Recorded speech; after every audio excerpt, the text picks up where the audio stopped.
Breaking news. In this broadcast, America is confronted with one of the most shocking revelations of the decade.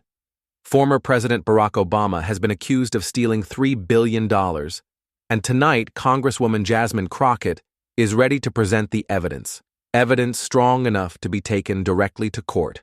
Yes, you heard that correctly. $3 billion, hidden in secret accounts, traced back to one of the most celebrated political figures of our time. The chamber fell into chaos within seconds. Gasps rippled across the audience as reporters scrambled for their phones, frantically typing headlines that would spread across the nation in minutes. For years, Obama's legacy had been burnished as that of a respected leader, a global icon, a man who prided himself on integrity. But Jasmine Crockett's voice cut through that narrative like a razor blade, leaving nothing but disbelief in its wake. Standing firm at the podium, Crockett's expression was composed, but her words burned with intensity. We are not talking about rumors or speculation. We are talking about documented transfers, offshore accounts, and a trail of money that leads directly to Barack Obama. The figure is not millions, it is billions. $3 billion siphoned away while the American people struggled, hidden under layers of deception. The audience erupted, half in outrage, half in stunned silence. Some shouted, "Show us the proof!" while others hurled accusations back at Crockett, calling her claims impossible. But she didn't flinch. Raising a thick binder of documents high for the cameras, she declared, "This evidence is ready for court. It has been vetted, cross-checked, and verified. And if Barack Obama believes he can dismiss it with charm or speeches, he is mistaken. The American people deserve the truth, and tonight, they will begin to see it." On social media, the storm was instant. Hashtags like #Obama 3 billion, #Crockett reveals, #Justice now began trending worldwide within minutes. News anchors scrambled to adjust coverage, their faces etched with disbelief as they replayed Crockett's words on loop. The myth of untouchability had been punctured in real time, and Jasmine Crockett stood at the center of the explosion. The echo of Jasmine Crockett's accusations spread like wildfire. Within minutes, every major news outlet interrupted programming with emergency bulletins. CNN's banner read, "Obama $3 billion allegation." MSNBC described the moment as an unprecedented crack in the image of a political icon. Even Fox News, often hostile to Democratic figures, seemed caught off guard. One anchor stammered on live television, "If what Crockett claims is true, this is the biggest financial scandal in modern American politics." The clip replayed endlessly, her words about $3 billion siphoned away, looping across screens coast to coast. Online, the response was explosive. Twitter trends shifted violently. #Obama 3 billion, #Crockett evidence, #Justice for America. TikTok users stitched Crockett's fiery statement into viral edits, complete with flashing dollar signs and dramatic music. Instagram flooded with infographics comparing $3 billion to national budgets, schools, hospitals, and disaster relief. The narrative was simple but devastating.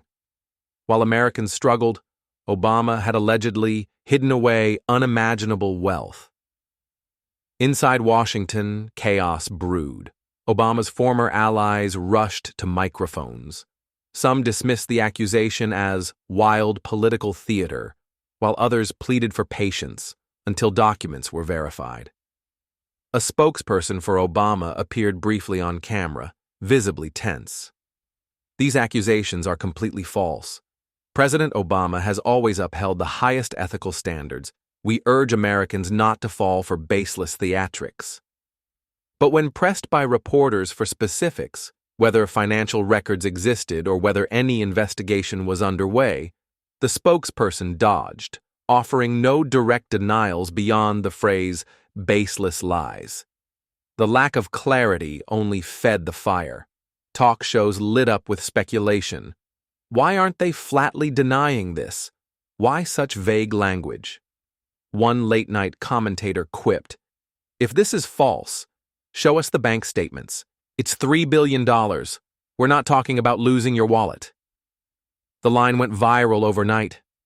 Meanwhile, ordinary citizens filled social media with outrage. Some demanded immediate congressional hearings. Others expressed disbelief that their hero could be implicated in such a scandal. And yet, beneath the noise, a growing number of Americans began to ask the same haunting question. What if Jasmine Crockett really has the proof? The chamber had barely recovered from the initial shock when Jasmine Crockett began to peel back the curtain on the evidence. She tapped the thick binder in front of her and spoke with precise clarity. "You want details? Let's talk about the paper trail." The camera zoomed in as she opened the folder to reveal highlighted pages and wire transfer records. Investigative teams traced transactions moving through at least 4 international banks. In 2021 alone, more than $600 million was routed through shell corporations registered in the Cayman Islands, Belize, and Luxembourg. The names on these accounts were cloaked behind layers of false directors, but one name surfaced repeatedly in the authorizations: Barack Obama's personal legal counsel from his post-presidency foundation. Gasps rippled across the hall. Crockett turned another page, her voice rising. "This isn't speculation. These are transfers, stamped, logged, and verified." Journalists obtained notarized records from whistleblowers inside the banking systems themselves. The accounts were not for charity, not for political work. They were funnels, designed to conceal funds. And the total adds up not to millions, but to $3 billion. The reaction was electric. Reporters shouted questions over each other, demanding to see the documents. Social media exploded with screenshots of blurry, zoomed-in images of the transfers as they appeared on live TV. # Obama money trail shot to the top of Twitter trends, alongside captions like, "Follow the cash, find the truth." Meanwhile, Crockett pressed forward. This isn't just about the money. It's about betrayal. While Americans faced a pandemic, economic collapse, and historic inflation, billions were siphoned away into havens where no ordinary citizen could ever reach. This was not leadership. This was theft. Across the chamber, the weight of her words hung in the air like smoke after an explosion. Obama's defenders whispered frantically, some urging reporters to ignore the documents, others retreating into silence. But for millions watching live, the evidence was already taking root. Jasmine Crockett had moved beyond accusation. She was showing the architecture of a financial empire built in shadows, and promising that the truth was only beginning to surface. Barack Obama finally rose from his seat, moving toward the podium with the deliberate calm that once made him a commanding figure. Cameras zoomed in, capturing every movement, every twitch of his jaw. For a moment, the chamber fell silent. This was the man who had once captivated the world with hope and eloquence. But tonight, his voice carried a different weight, defensive, brittle, strained. "Let me be absolutely clear," Obama began, raising his hand in the air for emphasis. "These accusations are false, completely and utterly false. They are not based on facts but on political theater, designed to distract and divide. $3 billion, offshore accounts. This is fantasy, ladies and gentlemen, a smear campaign orchestrated by those who thrive on chaos." He paused, scanning the room, as if expecting applause. Instead, the audience buzzed with whispers. Reporters scribbled furiously. Others shouted questions he ignored. Obama pressed on, his voice sharper now. "I spent 8 years in the Oval Office serving this country with integrity. My record speaks for itself. I didn't spend that time stealing money. I spent it fighting for jobs, for health care, for the dignity of the American people. And now, Because someone waves around a binder on live television, we're supposed to throw all of that away? Number, I will not let my legacy be destroyed by lies. The words hung in the air, but cracks were showing. Social media lit up with real-time commentary. "He's dodging specifics," one viewer tweeted. "Why no direct denial of the bank transfers?" Others noted how his voice trembled when he called the documents fantasy. Crockett, standing at her podium, remained silent, letting Obama speak himself deeper into the storm. His tone shifted again, frustration boiling over. "This is harassment. It's not about truth. It's about revenge. It's about tearing down leaders who actually did something for this country. And Jasmine Crockett," he pointed across the chamber, "is playing the role of executioner without evidence. She wants headlines, not justice." The chamber erupted with shouts, some applauding, others booing. Hashtags like #ObamaDefends clashed online with #Crockett has proof. The once unshakable aura of Barack Obama now seemed frayed, his speech less like the confident cadence of a statesman and more like the frantic defense of a man cornered. For the first time, America was not seeing the symbol of hope. It was seeing Barack Obama on the defensive, his legacy trembling under the weight of Crockett's accusations. The chamber, still buzzing from Obama's defiant speech, suddenly fell quiet as Jasmine Crockett stepped back to her microphone. She didn't raise her voice. She didn't need to. The quiet confidence in her tone cut sharper than any shout. "President Obama calls this political theater. He calls it fantasy, but fantasies don't come with bank statements, signed authorizations, and receipts." She opened her binder again, pulling out a stack of documents marked with neon tabs for the cameras. "Let's talk specifics. January 14, 2021, $125 million wired from a shadow account in Chicago First National to a holding company in Belize called Blue Horizon Limited. The authorization signature? Michael Reynolds, Obama's longtime financial advisor. February 2, 2022, $250 million transferred to Emerald Coast Holdings in Luxembourg. The approval chain traces directly back to the Obama Foundation's private accounts. And May 5, 2023, $1 billion moved in increments of $50 million through shell corporations in the Cayman Islands disguised as consulting fees.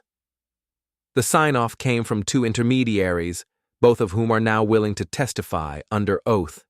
The chamber erupted. Reporters shouted, cameras flashed, and hashtags exploded online. Our follow the money. Dow Obama trail. Crockett has proof. Crockett held up one page high. "This is not a rumor. This is a notarized statement from a former executive at Continental Trust Bank. He risked everything to reveal the truth, that these accounts belonged to Barack Obama. His testimony is sworn. His evidence is ironclad." Across the room, Obama's face tightened, his jaw locked as he stared ahead. Crockett pressed on.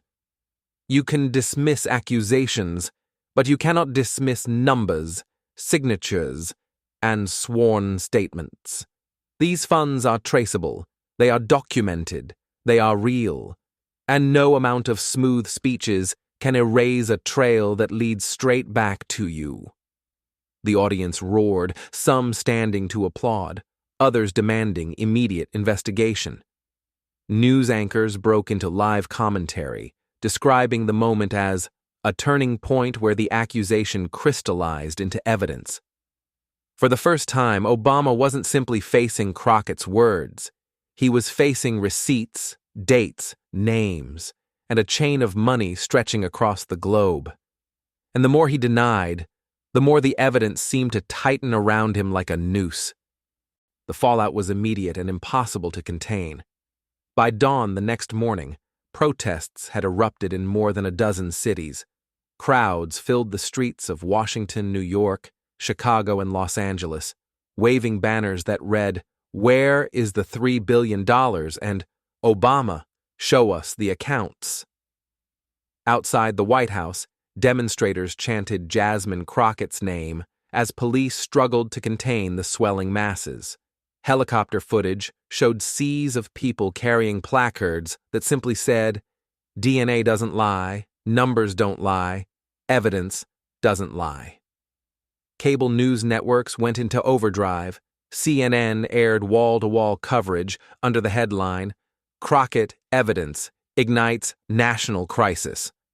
Conservative outlets fanned the flames even further, demanding immediate hearings.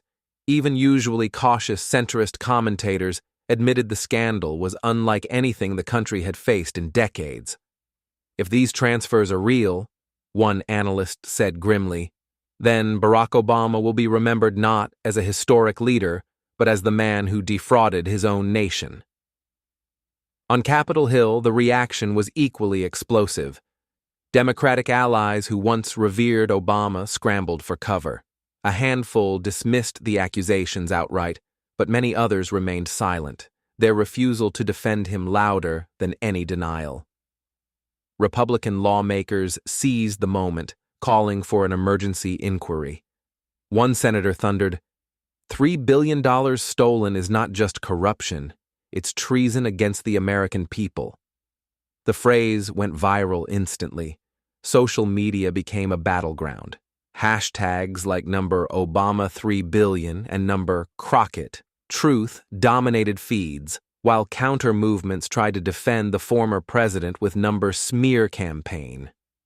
Yet even among Obama loyalists, cracks appeared. Memes comparing his passionate denials with Crockett's calm display of receipts flooded TikTok and Instagram, framing the scandal as a battle between panic and poise. Meanwhile, civil society groups organized rapidly. Watchdog organizations filed petitions demanding full financial audits of the Obama Foundation. University professors, economists, and whistleblowers offered their expertise on live panels, breaking down how money laundering through offshore accounts could reach billions. Every segment only deepened the sense of betrayal. By the end of the day, one thing was clear. The scandal was no longer just a political clash between Jasmine Crockett and Barack Obama. It had morphed into a national crisis, shaking public faith in government and demanding accountability at the highest level. The storm outside the Capitol had grown into a roar, but inside the chamber, Jasmine Crockett stood calm, her binder of evidence resting firmly on the podium. Reporters shouted questions, cameras flashed endlessly, and every news channel carried her image live. She lifted her hand, and slowly, the noise began to fade. Her eyes swept across the room, then locked on the cameras, as if speaking directly to every living room in America. "Tonight," she said, her voice steady and deliberate, "we have crossed a line. This is no longer about accusations traded in the heat of debate. This is no longer about partisan rivalry or political theater. This is about justice. I have presented documents, transfers, and sworn testimony that point to one undeniable conclusion. $3 billion were stolen, and the trail leads to Barack Obama. The evidence is clear. The people deserve accountability." The chamber stirred, but Jasmine pressed on. "I will not stop here. These documents will be submitted to federal investigators and introduced into court. Not as headlines, not as rumors, but as legal evidence. The American justice system must weigh these facts, and no one, not even a former president, is above the law. Let me be absolutely clear. The era of untouchable power is over." Gasps echoed, followed by thunderous applause. On social media, the words, "No one is above the law," surged into global trends, quoted across millions of posts. Demonstrators outside the Capitol erupted into chants of justice now," as television anchors described the moment as historic and the most direct challenge to a presidential legacy in modern times. Crockett leaned forward, her final words delivered with quiet force. "To every American watching tonight, this is your country. These are your resources. That money didn't belong to politicians or elites. It belonged to the people. And I promise you this: I will fight until every cent is accounted for, until truth prevails, and until justice is done.